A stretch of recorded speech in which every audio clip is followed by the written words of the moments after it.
నమస్తే, నేను సిరి.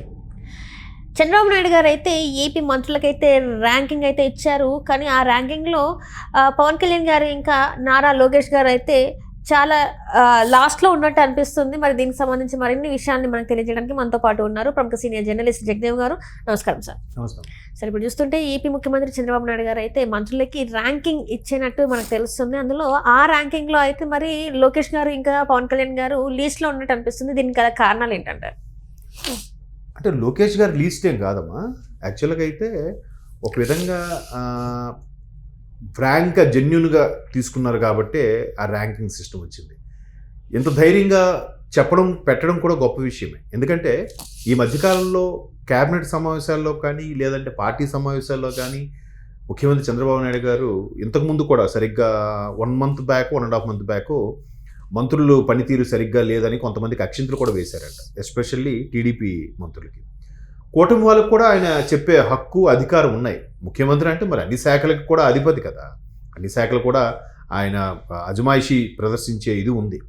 సో అలాంటి సందర్భాల్లో కూడా చాలామందికి చెప్పారు. అయితే ఇక్కడ ఏదైతే ఒకసారి ర్యాంకింగ్ జెన్యున్గా తీసుకుంటే ఎవరు పనితనం ఎలా ఉంది, ఎవరు పనితీరు ఎలా ఉంది అనే దాని మీద ఒక అధికారులతో సమీక్ష నిర్వహించి ఆయా శాఖల ప్రిన్సిపల్ సెక్రటరీతో మాట్లాడి శాఖావారీగా ఉండే సెక్రటేరియట్లో శాఖల వారీగా ఉండే వ్యక్తుల యొక్క పనితీరు, అలాగే సెక్రటేరియట్కి రోజు పాసులు తీసుకొని వచ్చి అటెండ్ అయ్యేవాళ్ళు, సెక్రటేరియట్కి ఏదో ప్రభుత్వ పని మీద వచ్చిన వాళ్ళందరి ద్వారా కూడా సర్వే చేయించుకొని తీసుకున్న సర్వే ప్రకారం చూస్తే ఫస్ట్ ప్లేస్లో ఫరూక్ గారు ఉన్నారు.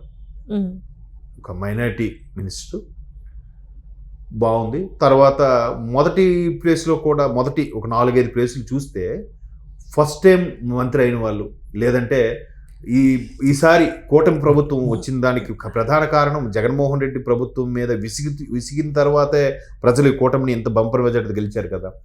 సో అది మనం ఎలాగైనా చేయాలని ప్రతిదానికి స్పందిస్తూ ప్రజల్లోనే నిత్యం ఉంటున్న వాళ్ళలో జనసేన వాళ్ళే మొదటి 5లో ఒక 2-3 ఉన్నారు మంత్రులు. అంటే నిజంగా అది గొప్ప విషయమే. అంటే ఇక్కడ జెన్యున్గా చెప్తున్నాను. లేదు మాదే ప్రభుత్వం కదా, ఫస్ట్ పేరు చంద్రబాబు నాయుడు గారికి, సెకండ్ పేరు పవన్ కళ్యాణ్ గారికి, థర్డ్ పేరు లోకేష్ గారికి. ఎందుకంటే ప్రభుత్వంలో కీలకమైన వ్యక్తులు మొదటి 3 స్థానాలు వీలే కదా మామూలుగా మనం మాట్లాడుకుంటే. బట్ అలా ఇవ్వలేదు. అదే అధ్యయనంగా చూసుకుంటే ముఖ్యమంత్రి చంద్రబాబు నాయుడు గారికి 6వ ప్లేస్ ఏదో ఉంది.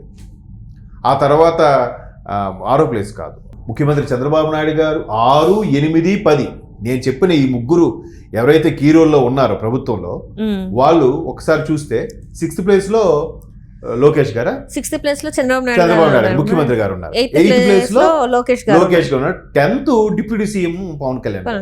కానీ జనాదరణ బట్టి చూస్తే ముఖ్యమంత్రి ఉప ముఖ్యమంత్రి కదా ఎక్కువ, వాళ్ళిద్దరే కదా కీ రోల్ పోషించింది ప్రభుత్వంలో.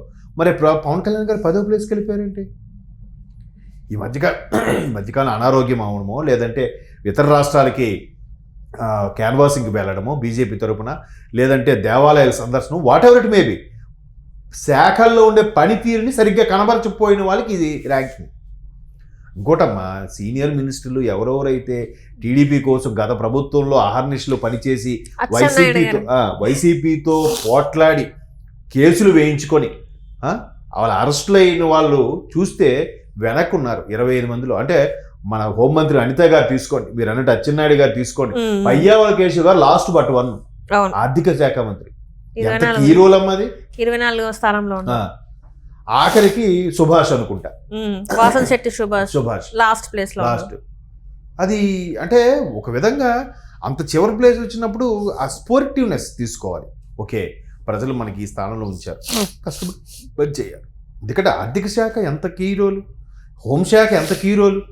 ముఖ్యమంత్రి లాంటి వ్యక్తి 6th ప్లేస్లో ఉన్నారన్నా కూడా అరే ముఖ్యమంత్రి 6వ స్థానంలో ఉన్నారు. జనరల్గా చంద్రబాబు నాయుడు గారిని చాలామంది ఇన్స్పిరేషన్గా తీసుకునేది ఆయన పనితనమే.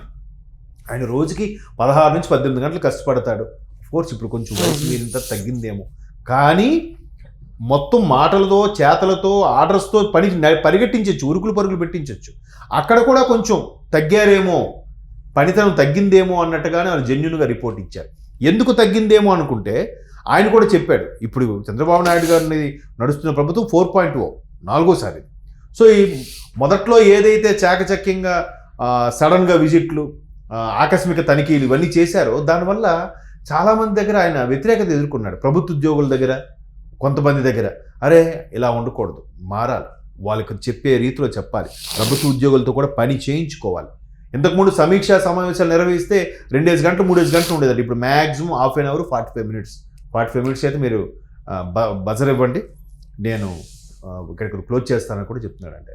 సో అట్లా అవడం వల్ల కూడా ప్రజలకు అది ఎక్స్పెక్టేషన్స్ ఉంటాయి కదా, లేదు చంద్రబాబు నాయుడు గారు వచ్చారంటే ఒక్కొక్కడికి ఉరుగులు పరుగులు పెట్టిస్తాడరా, అలాగే ఉండాలరా. సో ఆ ఎక్స్పెక్టేషన్ తప్పడం వల్ల కూడా మేబీ ఆయన 6వ స్థానంకి వెళ్ళాడేమో. ఏ పవన్ కళ్యాణ్ గారు అయితే ప్రతిదానికి ప్రశ్నించేవారో అదే పవన్ కళ్యాణ్ గారు ఏంటి ఈ మధ్యన కొంచెం ఒంట్లో బాగా డల్ అయ్యాడా, లేదంటే పైగా 5 శాఖలు కదా, 5 శాఖల మీద ఆయన 10వ ప్లేస్ ఉన్నాడంటే ఒక విధంగా గొప్ప విషయమే, అవునా?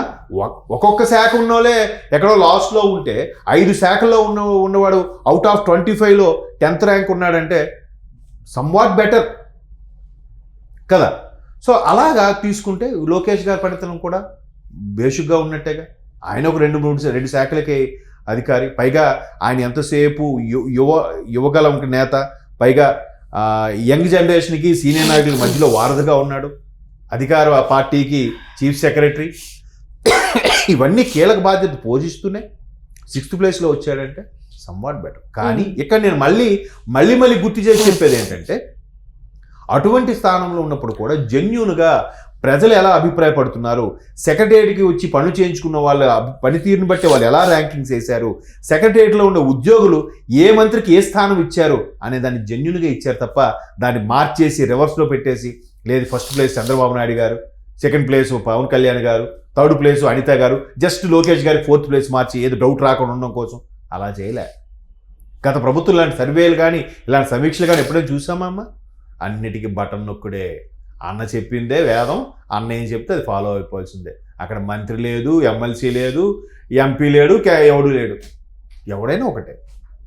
అట్లాంటిది ఇట్లా చేయడం వల్ల ఒక్కొక్కరికి మనకి ప్రజలు ఈ స్థానంలో పెట్టారా, నేను మంత్రిగా ఉండి ఇప్పుడు సుభాష్ గారు, అరే నిజంగా ఆయన కూడా వార్తల్లో ఈ మధ్య రెగ్యులర్గా కనిపిస్తున్న వ్యక్తే, పని చేయకపోతే కనబడ్డగా, కానీ నాకు ఈ స్థానం ఎందుకు ఇచ్చారు అంటే ఒకవేళ ఆయన శాఖ పని చేయకపోయినా ఆ మచ్చ ఆయనకేగా.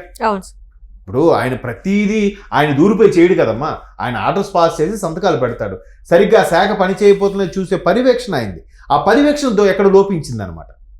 సో అందుకు అక్కడ ప్రజలు ఆయనకి చివరి స్థానాన్ని ఇవ్వడం జరిగింది. సో ఎట్లాంటి వెళ్ళడం వల్ల ఒక స్పోర్టివ్గా ఓకే మనం ఇలా వెళ్ళబడినాం, లేదు ఇంకా బాగా పనిచేయాలి, ఇంకా ముందుకెళ్ళాలి అనే ఒక విధంగా ఇది చేయడం అనేది, అంటే ఇలాంటి థాట్స్ అన్నీ కూడా టీడీపీ గవర్నమెంట్ ఉన్న హయాంలోనే ఎట్లాంటివి వస్తాయి. మిగతా ఎవరు కూడా అలా వేసుకోడు, అమ్మో ప్రజలు ఒకసారి సర్వే చేస్తే ప్రాబ్లం లేదు. మొన్న చూడండి సర్వే చేశారు కాంగ్రెస్ వాళ్ళు, ఏకంగా ప్రభుత్వం మీదే చేసుకున్నారు వాళ్ళు.